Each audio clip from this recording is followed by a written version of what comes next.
Level 1.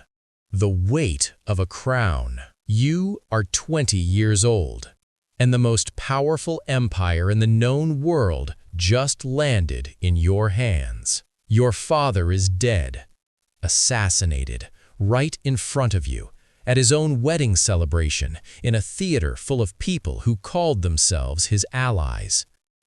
One moment he's walking through the crowd, laughing, victorious. The next, a blade finds him, and the laughter stops.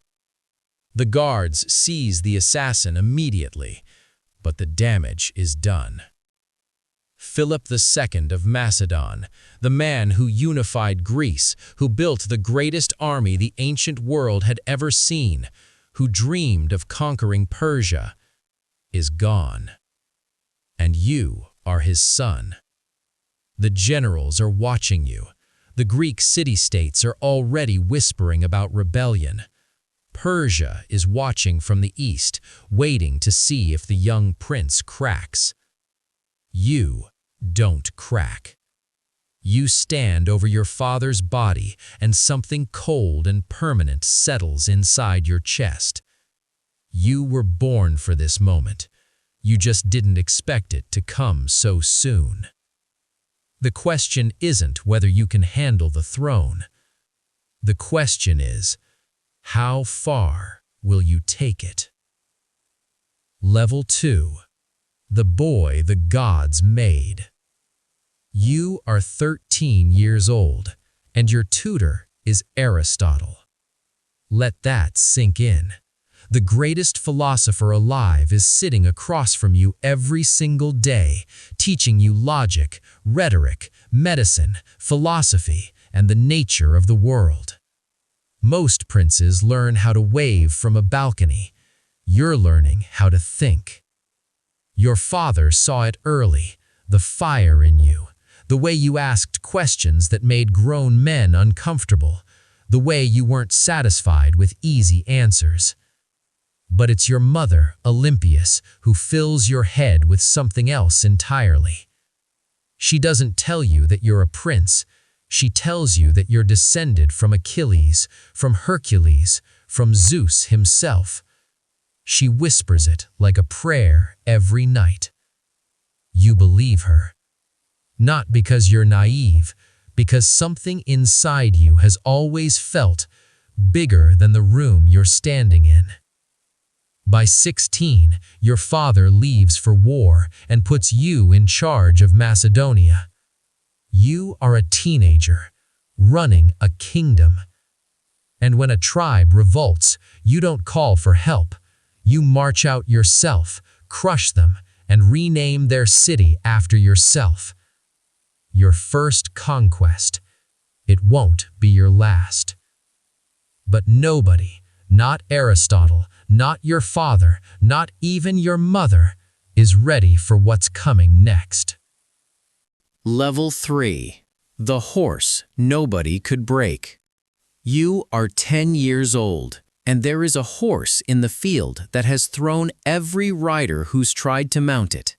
The horse is massive, black, terrifying. It screams and kicks and refuses to be controlled.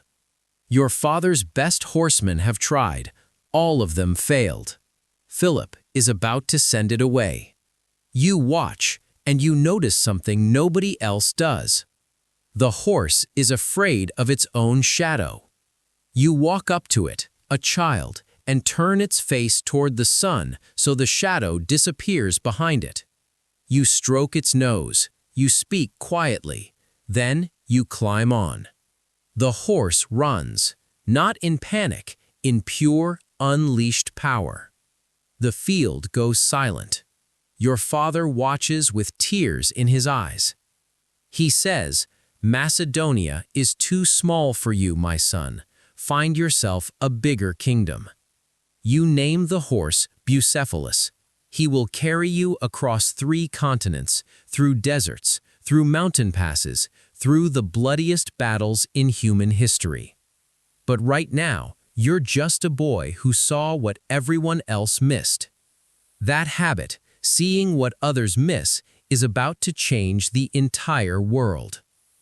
Level 4. The fire starts. You are 18, and the Battle of Chaeronea is about to begin. The Greek city-states, Athens, Thebes, everyone, have united against your father.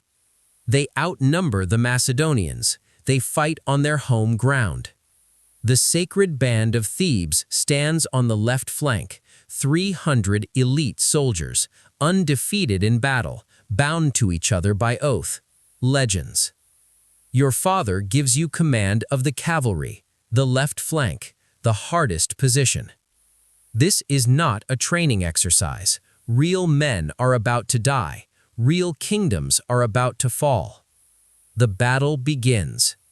You watch the sacred band hold their ground as the Macedonian infantry presses forward, unbreakable, living up to their name. Then you move.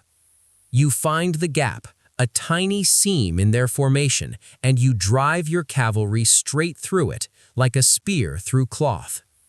The sacred band collapses. The Greek alliance shatters. Macedonia controls all of Greece before sunset. Your father wins the war, but everyone on that battlefield knows the truth. The cavalry charge that broke Greece wasn't Philip's move. It was yours. And you haven't even started yet. Level 5. The edge of the known world. You are 22. You have crossed into Asia. The Persian Empire is the largest the world has ever seen. It stretches from Egypt to India. Its king, Darius III, commands armies that make your 40,000 soldiers look like a rounding error. Nobody gives you a chance. At the Granicus River, Persian cavalry lines the far bank waiting for you. Your generals urge caution. Wait, regroup, study the terrain. You charge straight into the river. The Persians can't believe it. No one does this. You take an axe blow to the helmet, nearly die in the first minutes of the campaign, and keep going. Your men follow. The Persians break. One battle, and suddenly the western edge of the Persian Empire belongs to you. City after city opens its gates. The locals don't see a conqueror. They see a liberator, someone who respects their temples, their customs, their gods. You aren't just fighting wars, you're building something. But Darius is still out there, regrouping, furious, assembling the largest army the ancient world has ever seen.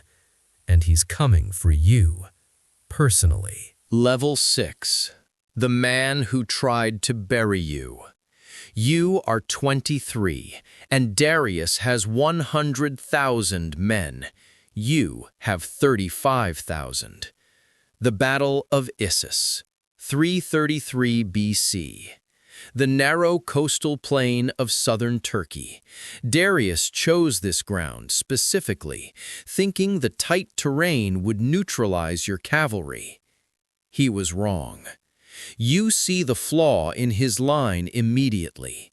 The Persian center is strong, but the gap between the center and the left flank is thin, a crack, invisible to most. You aim straight for it. You personally lead the charge, not from behind, from the front, close enough to see the faces of the men trying to kill you. The Persian line ruptures. Darius watches from his golden chariot as his empire's finest soldiers collapse, and he does something no one expected. He runs. He abandons his mother, his wife, his children. He leaves them all behind and flees into the desert. You capture his family, and then you do something that shocks everyone. You treat them like royalty. Every comfort, every respect, no harm, no humiliation. Because you don't just want to defeat Persia, you want to become it. Level 7. The night you burned it down. You are 25, and you are standing in Persepolis, the heart of the Persian Empire. The city is magnificent, palaces of carved stone, treasury vaults stacked floor to ceiling with gold, so deep it takes years to count it. The ceremonial capital of the world's greatest empire. And your soldiers are drunk.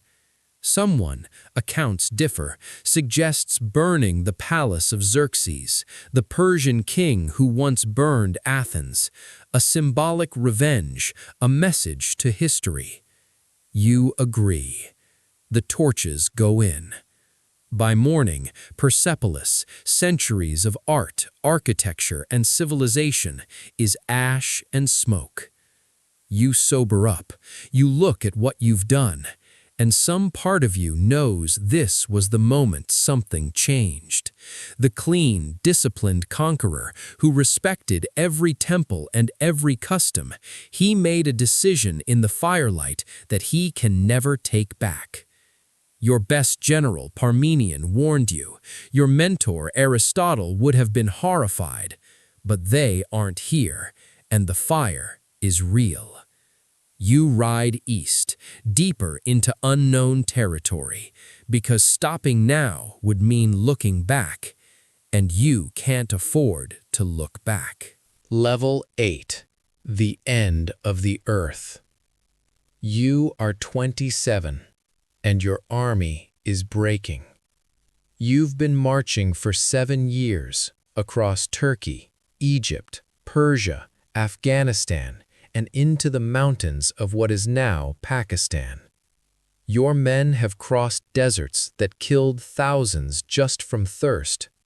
They've scaled mountain passes where soldiers froze standing upright.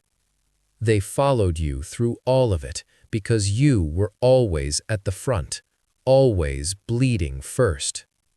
But now you've reached the Beas River in India, and your men sit down. They won't go further. You call a meeting. You give the greatest speech of your life. You tell them about the ocean at the edge of the world, just beyond the next horizon. You tell them glory is waiting. They love you, they weep, and they refuse. For the first time in your life, you cannot move forward. You spend 3 days alone in your tent, not eating, not speaking. Then you walk out and you give the order to turn back. It is the hardest thing you have ever done. But the march home becomes its own nightmare. Deserts, disease, ambushes. You take an arrow through the chest in India, your lung partially collapses. You fight on anyway. The world's greatest conqueror is heading home, and something in him is already dying. Level 9. The banquet you never finished. You are 32. Babylon, 323 BC. You've been planning the next campaign, Arabia, then Carthage, then Rome, the whole world, just as your mother always whispered. The map keeps growing in your mind even as your body starts to fail. You attend a banquet, you drink heavily. You've been drinking more these past years since Hephaestion died, your closest friend, the one person who knew you completely, gone from fever, and part of you never recovered. That night, you fall ill. The fever comes fast and hard. Within days, you can't move. Your generals crowd around the bed. The greatest army in the world stands outside, waiting. They ask you, who do you leave the empire to? You look up at them, the men who marched beside you across the entire known world, and you say, to the strongest. Then you stop speaking. 12 days after the fever begins, Alexander the Great is dead. He is 32 years old. He has never lost a battle. Not once. Not ever.